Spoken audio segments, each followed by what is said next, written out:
Assalamu alaikum everybody, this is Jan, Slovak Muslim, reporting from Bosnia, beautiful village. And in today's video I wanted to shoot a documentary about the war in Bosnia between 1992 and 1995 and the horrific things that happened here to Bosniaks, which are Bosnian Muslims.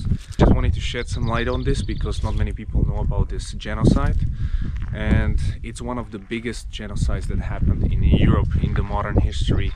And I just simply was overwhelmed with the things I've seen in Sarajevo and the things that I've learned about Srebrenica and everything like that. So all the Muslims who are watching this will learn something, and all the non-Muslims will also learn something. Assalamu alaikum, may Allah preserve Bosniaks and all Bosnian people. It's a beautiful country.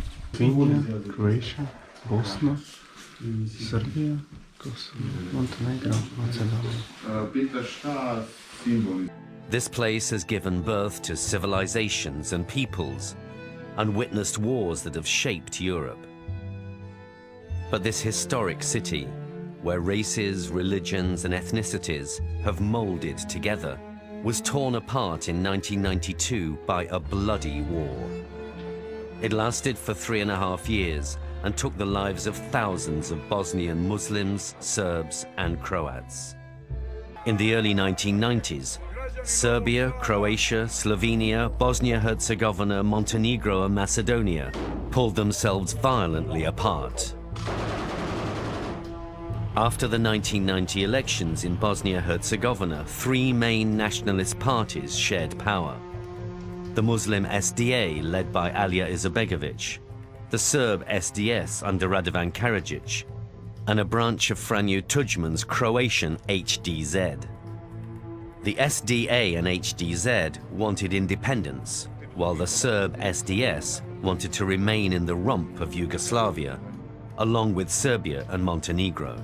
On the 29th of February 1992, a Bosnian independence referendum was held. The Muslims, known as Bosniaks, and the Croatians took a full part.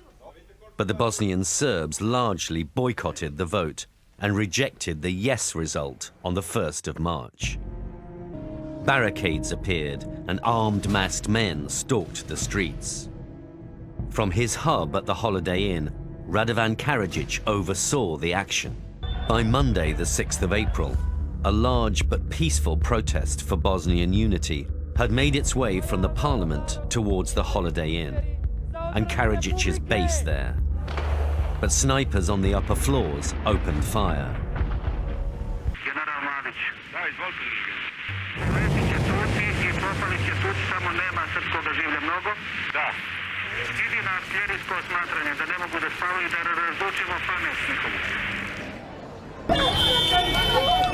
I could see everybody lying on the street, people in pieces, a lot of blood.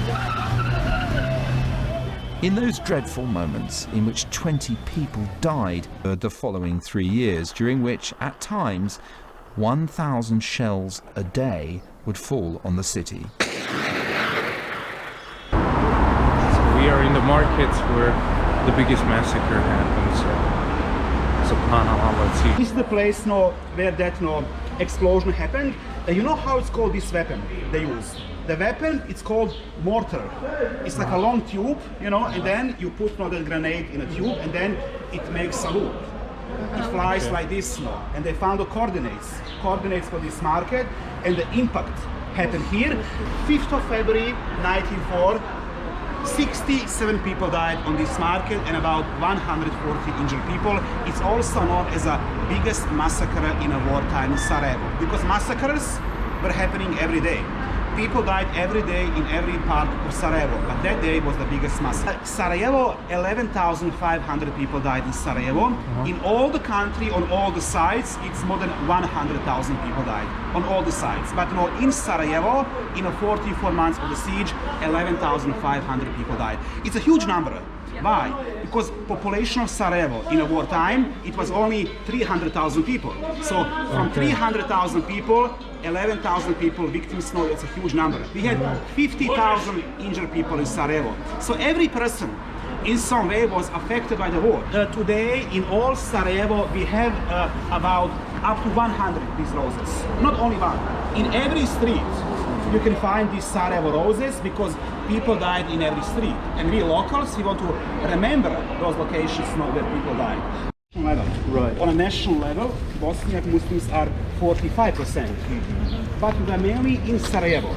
So the Serbs in Sarajevo are maybe 2%, but on a national level are 35%. Also, I would say from 90% of Bosniak Muslims, many people don't practice Islam. Just say I'm a Muslim to be that ethnic group. Bosnia and Herzegovina, we are not part of European Union. So now my country, we are playground of all those big powers. We have Russian influence, we have the Arab influence, we have the Turkish influence, you know, even Chinese want to influence, but with infrastructure. When tourists walk in this part of city, when they see holes on the buildings, they always call holes bullet holes. But holes are not bullet holes. Why? If you say bullet hole, that means from guns. But I told you, Serb army never entered. So holes on a buildings, we call different names, we call them shrapnel holes. So explosions, and then those fragments, shrapnels, they made damages. In this war in Sarajevo, every day, average number of explosions in Sarajevo, it was 329. So medium average was 329. Whoa. So in total, we had 500,000 explosions in Sarajevo because they try to break people in Sarajevo. But people stay mentally very strong. And I want to say one thing, even though it was dangerous to go out, people still continued daily activity. This war, it was a civil war. Why? Because even some people from Serbia also came to give support to the Serbs in Bosnia and Herzegovina. Because on one also clip on YouTube, you can see like a police order from Serbia, because on uniform, it's like, they're called white scorpions. White scorpions, they came from Serbia and they were actually executing young boys. Even like one clip exists, they're putting the young boys on the ground, and then they're shooting them. So from 11,000 people, it's 1,600 children. So 10% victims were children in Sarajevo. So this was built in 2009 to remember all the innocent children. And so the names are here, and when you spin this,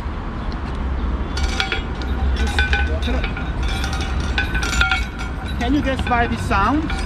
It's a sound of the rattle, playground, like a children playground.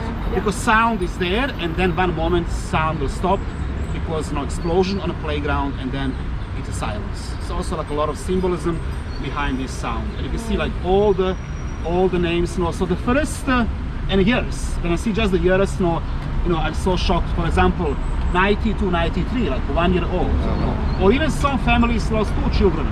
I totally understand that still people cannot move on, because sometimes people say, but why people in Bosnia simply don't move on? But how to move on, if you lost your child? There were any breaks, like for even 1 day, 2 days, never? No, every day. Every day you could hear some detonations. Sometimes more, sometimes less, but every day. The Serbs decided to seize Srebrenica. This decision would force the Americans to bring peace to Bosnia. But only after the people here had been sacrificed. Srebrenica was a refuge for tens of thousands of Muslims fleeing the Serbs. For 3 years, they'd been surrounded. Srebrenica was doomed. The Bosnian government had realized that nobody in the West, not even their most ardent supporter, would lift a finger to save it. In early July, the Serbs attacked.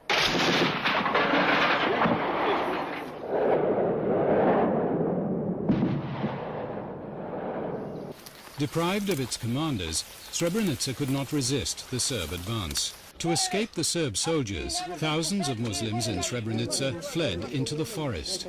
They set out on a 40-mile walk through a forest ringed by Serb patrols. Kad se postroji jedan iza drugog, jedan po jedan. Those Muslims who couldn't face the trek clung to the UN for protection.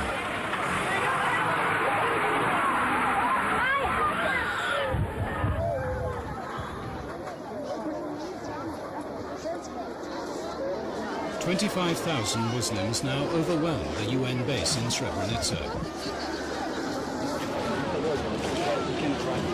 But the handful of UN troops there were shoved aside by the Bosnian Serb army and its commander, General Mladic. Kako ti? Molim vas, budite veoma strpljivi. Samo malo. Svi koji žele da ostanu, mogu da ostanu. Svi koji žele da napuste ovu teritoriju također mogu. Obezbedili smo. Our army is very, very responsible. People, civilians, as well as UN personnel are completely safe and secure. The Serbs laid on coaches for the civilians, but when they reached Muslim territory, only women and children emerged. The men of Srebrenica had disappeared. In this field alone, some 2,000 of Srebrenica's men are buried.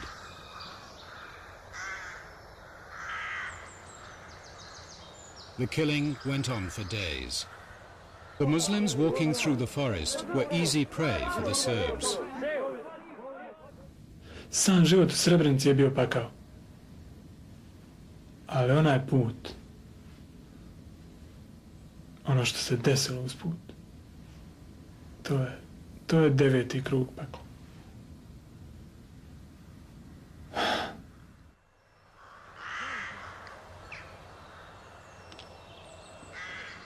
Ajde, momci, živite, momci! Već nas bilo opkolili tu, komplet. Počeli su granatirati. Počeli su zoljama tući na narod. Samo da se predaje. Ste mnogo uprosili? Kako se neš uplašiti? Ajde, ne boj, šta se bojiš? Ajde, ajde. Ajde, slobodno. Kada su počela masovna samoubistva? Gledao sam 3 druga, 3 dobra druga, kako se zagrlili i jedan od njih izvlači bombu i ubija se trojicu. Srebrenica.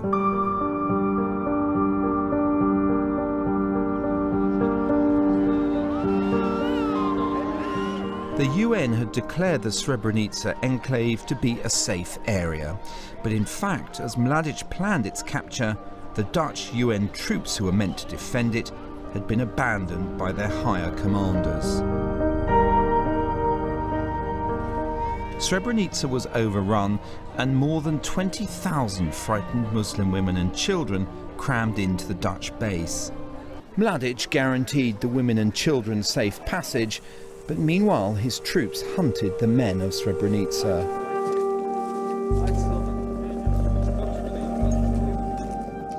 They were gathered in places like this school. Ovdje je bila granica, ovdje. Ja sam otprilike ovdje ležao. To sam ležao, no.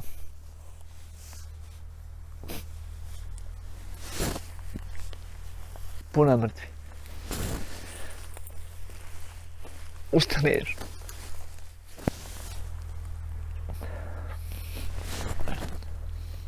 Tačno, ovdje bila granica. Obišao sam pored nje i ošao.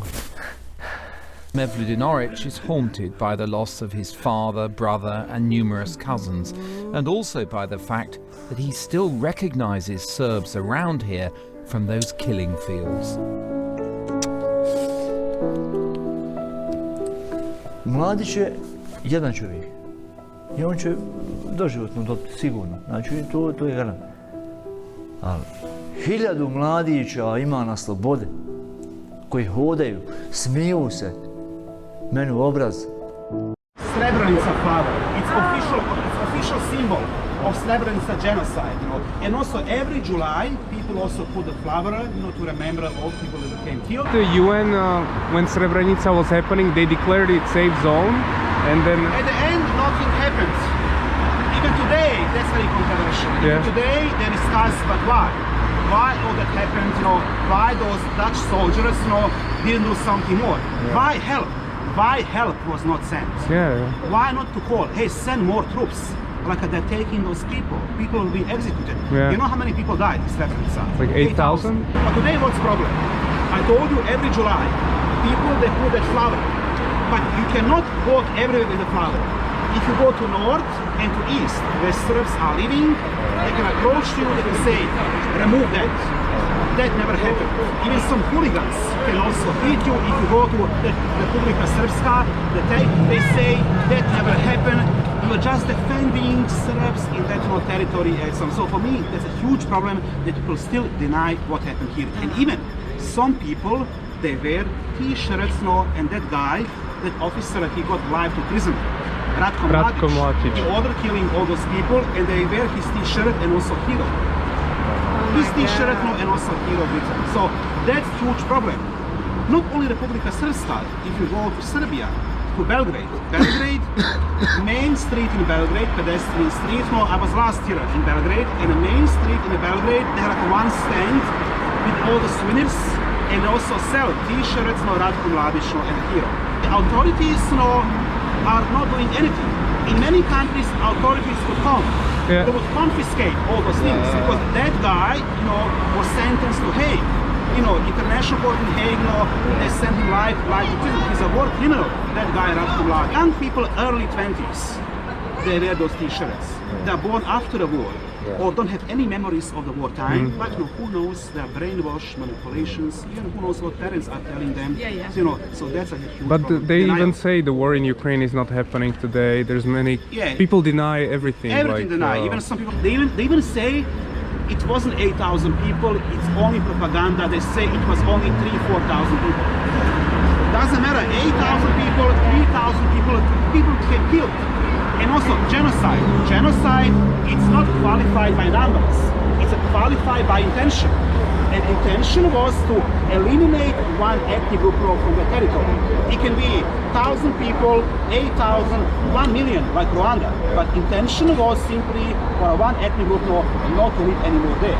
And what they did, they were killing males. Women became raped.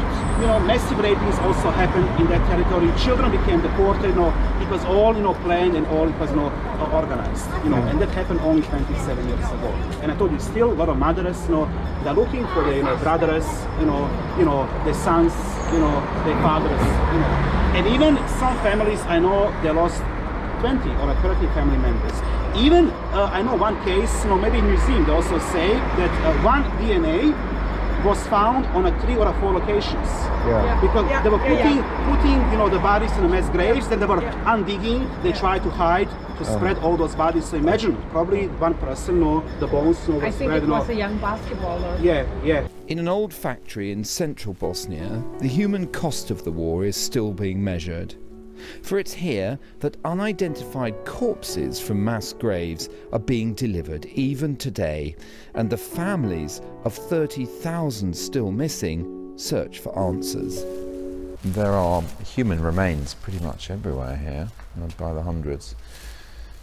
And then at the end there are scraps of clothing and other things that have been recovered with them. And this place is the main hope that a lot of the families of those missing have for discovering what on earth happened to a loved one who just disappeared all those years ago. Ratko Mladic commanded Serb forces in the Bosnian War.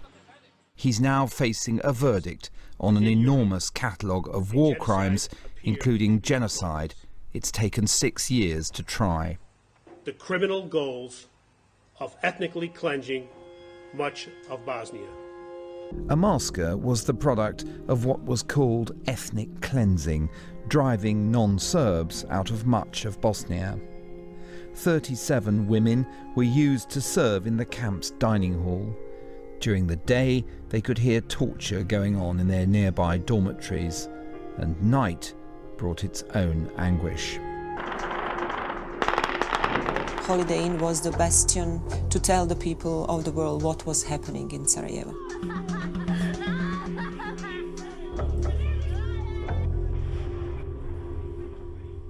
Koji su bili u hotelu, pozicionari u pravcu parlamenta, su pucali po nedužnim građanima okupljenim ispred parlamenta protestujući protiv rata.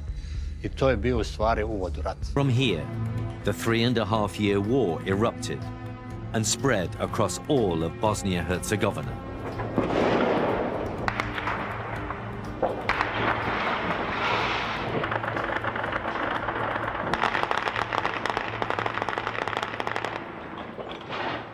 The Serbs were tightening the noose around Sarajevo, and the shelling and snipers were relentless and indiscriminate. The people of Sarajevo consider the 22nd of July 1992 the fiercest and bloodiest day of the siege. More than 3,500 shells were fired across the city that day. Most pictures and video of the bombardment of the city were filmed from the Holiday Inn.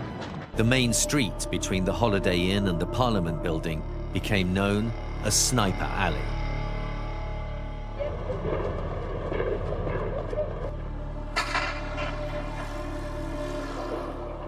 And of course the journalists were living in proximity of much of the sniper fire, which is one of the reasons why so much footage emanated from journalists around this particular area. They were located in the hotel, and snipers were particularly active in this area.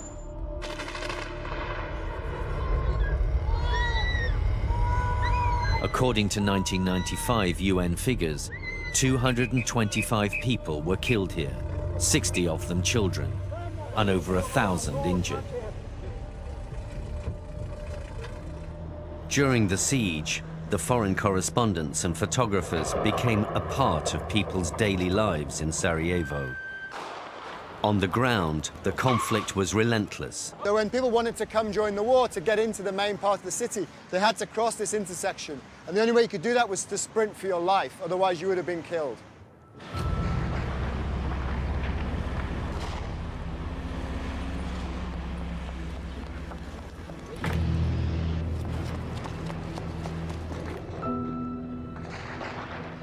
Snipers were hidden behind tombstones, and a shooting on people walking.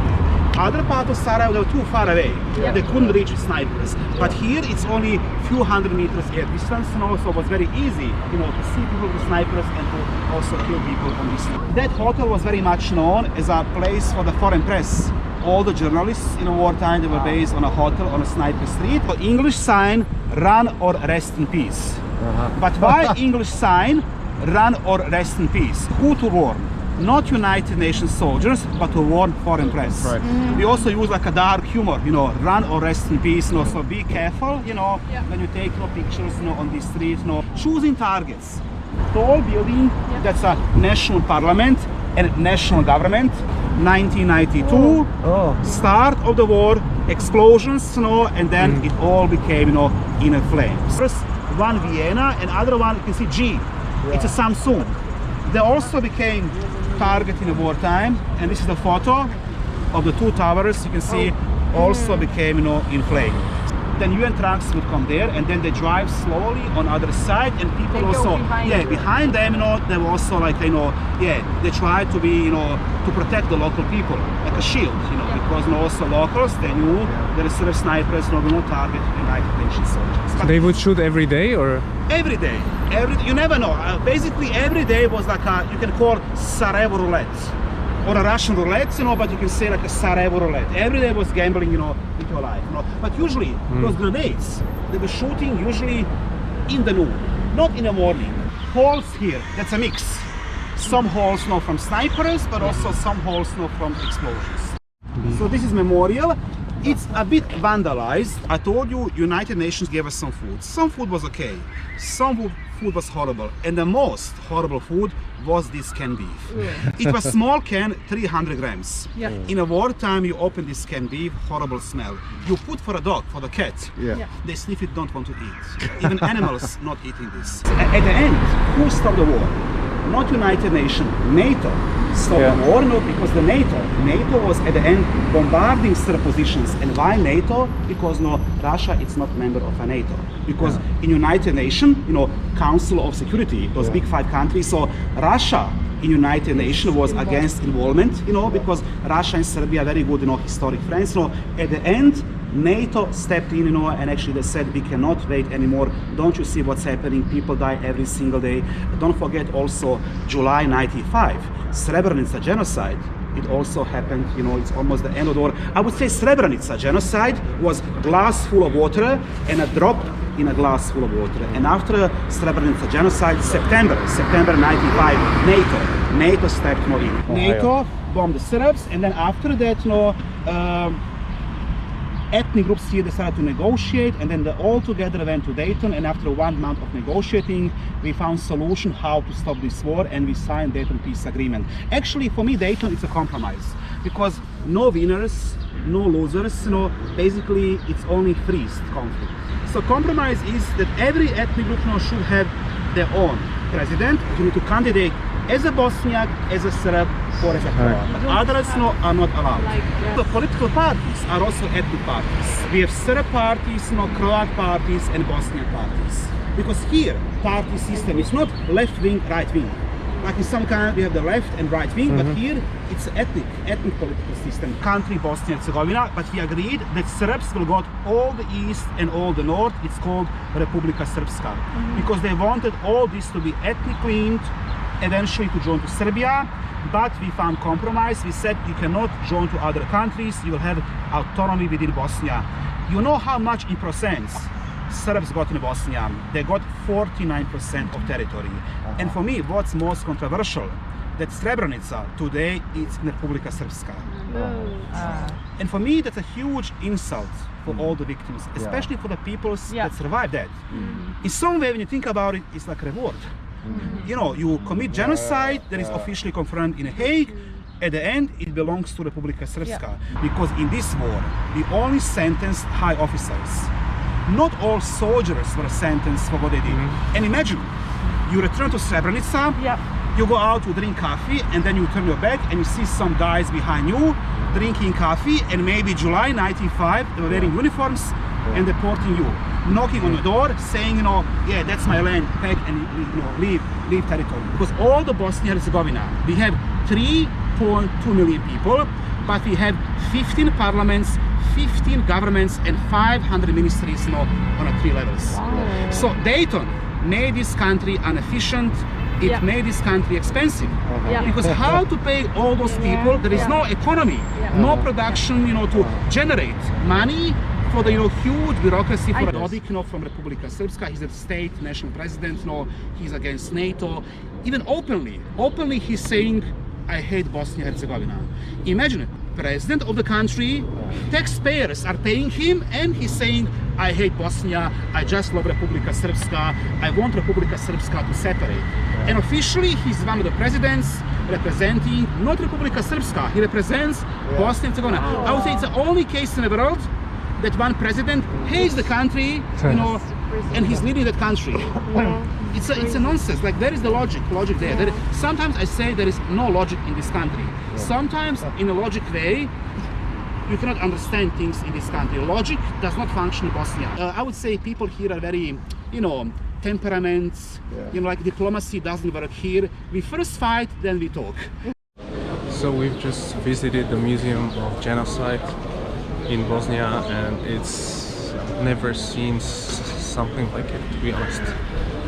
What happened in Bosnia, it's beyond evil. Some of the cases and some of the stories were horrible, especially with the concentration camps. I had no idea that there were actually concentration camps here. I thought it's just mass murder and genocide, but no, there were concentration camps. The siege of Sarajevo took 4 years. Snipers were killing people here. No one could get in or out, no food. So this is like 20 years ago, 30 years ago, 25 years ago, It's still fresh, I was already born. I had like 5 years, or 4 or 5 years when this took place. So crazy to think that some of the people I'm walking next to went through that experience. Can't even imagine.